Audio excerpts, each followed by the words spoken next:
अमावस्या की रात थी। आसमान में काला चांद था। हवा भी शांत थी।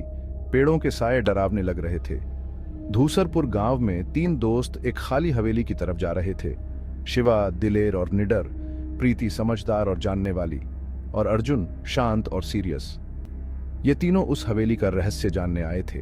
गांव वाले इस हवेली से डरते हैं। कहते हैं यहाँ एक औरत भूत बन के रहती है। हर अमावस्या को वो किसी को अपने साथ ले जाती है। शिवा, प्रीति और अर्जुन को ये बातें बच्चों की कहानी लगती थी। उन्होंने सोचा था कि आज इस हवेली का सच पता करेंगे।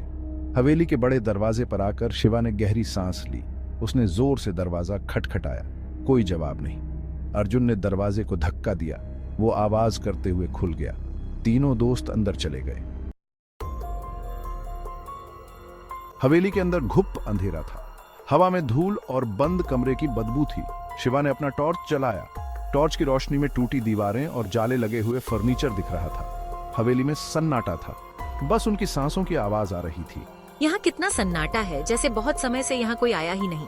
अर्जुन ने टॉर्च की रोशनी दीवारों पर लगी तस्वीरों पर डाली। तस्वीरें धुंधली और पुरानी थीं।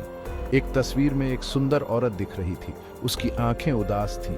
अचानक हवा चली। हवेली के दरवाजे जोर से बंद हो गए। तीनों दोस्त डर गए। उन्होंने दरवाजा खोलने की कोशिश की, लेकिन वो नहीं खुला। ये क्या हुआ? दरवाजा फंस गया लगता है। लेकिन उसकी आवाज में भी डर साफ पता चल रहा था। प्रीति ने ध्यान से देखा। ये फंसा नहीं है, ये बंद किया गया है। उसी समय हॉल के बीच में रखे शीशे में हलचल हुई। एक धुंधली परछाई शीशे से बाहर आने लगी। पहले धुंध, फिर धुआं और फिर एक औरत। उसने सफेद साड़ी पहनी थी और उसके बाल बिखरे हुए थे। उसके चेहरे पर एक अजीब सी मुस्कान थी। शिवा और अर्जुन पीछे हट गए। उनके चेहरे डर से सफेद हो गए थे। प्रीति ने हिम्मत करके पूछा, तुम कौन हो? मैं इस हवेली की कहानी हूँ। मैं वो परछाई हूँ जो यहाँ कैद है। उसकी आवाज में दर्द था। तुम्हारा नाम क्या है? मेरा नाम कल्पना है और मैं एक जादूगर के श्राप में बंधी हुई हूँ। मुझे इस श्राप से आजादी चाहिए। शिवा और अर्जुन अब थोड़ा साहस दिखा रहे थे। उन्होंने कल्पना की बातें ध्यान से सुनी।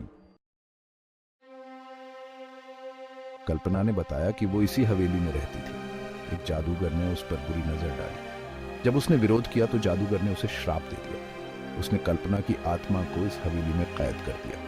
हर अमावस्या को मुझे बहुत तकलीफ होती है, कल्पना ने रोते हुए कहा। मुझे इस श्राप से मुक्ति चाहिए। क्या हम तुम्हारी मदद कर सकते हैं? हाँ, इस हवेली में एक पुरानी किताब है। उसमें इस श्राप को खत्म करने का तरीका लिखा है। हमें वो किताब ढूंढनी होगी। लेकिन वो किताब कहाँ होगी? वो किताब हवेली के लाइब्रेरी में होगी, लेकिन सावधान, वहाँ खतरा है।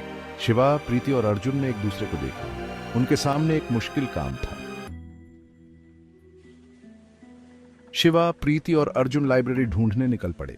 हवेली के हर कमरे में अंधेरा और डर था। हर आहट पर वो रुक जाते, लेकिन उन्होंने हार नहीं मानी। आखिरकार उन्हें लाइब्रेरी मिल ही गया। लाइब्रेरी में धूल से भरी किताबें अलमारियों में बंद थीं। शिवा ने टॉर्च की रोशनी किताबों पर डाली। अचानक उसकी नजर एक किताब पर पड़ी। किताब का कवर चमड़े का था, जिस पर अजीब चित्र बने थे। उसने किताब उठाई। किताब के कवर पर लिखा था, परछाइयों की मुक्ति। मुझे लगता है हमें अपनी किताब मिल गई। प्रीति और अर्जुन उसके पास आए। उन्होंने किताब खोली।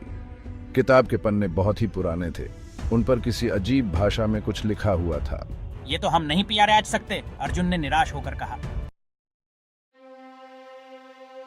तभी कल्पना की आत्मा वहां आ गई। ये मंत्र केवल एक पवित्र आत्मा ही पिया सकती है। प्रीति, तुम ये मंत्र पढ़ो। प्रीति हिचकिचाई, लेकिन फिर उसने हिम्मत करके किताब हाथ में ली। उसने गहरी सांस ली और मंत्र पढ़ना शुरू किया। जैसे जैसे प्रीति मंत्र पर आचर रही थी, हवेली में अजीब चीजें होने लगीं। हवा तेज हो गई। दीवारों पर लगी तस्वीरें हिलने लगी। कल्पना की आत्मा दर्द से चिल्लाई। शिवा और अर्जुन डर गए, लेकिन प्रीति ने मंत्र पढ़ना जारी रखा। आखिरकार प्रीति ने मंत्र पूरा पढ़ लिया। एक तेज रोशनी हुई। हवा शांत हो गई। तस्वीरें अपनी जगह पर वापस आ गईं। कल्पना की आत्मा मुस्कुराई। उसका चेहरा अब शांत और खुश लग रहा था। धन्यवाद, उसने कहा। तुमने मुझे इस श्राप से आजाद करा दिया।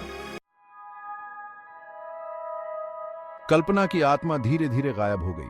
हवेली में फिर से सन्नाटा छा गया। शिवा, प्रीति और अर्जुन हैरान खड़े थे। उन्होंने जो देखा था, क्या वो सच था? क्या उन्होंने सचमुच एक आत्मा को श्राप से मुक्त कराया था? दरवाजा अपने आप खुल गया। शिवा, प्रीति और अर्जुन हवेली से बाहर निकल आए। बाहर सुबह हो रही थी। पक्षी चहचहा रहे थे। पेड़ों पर नई धूप आ रही थी।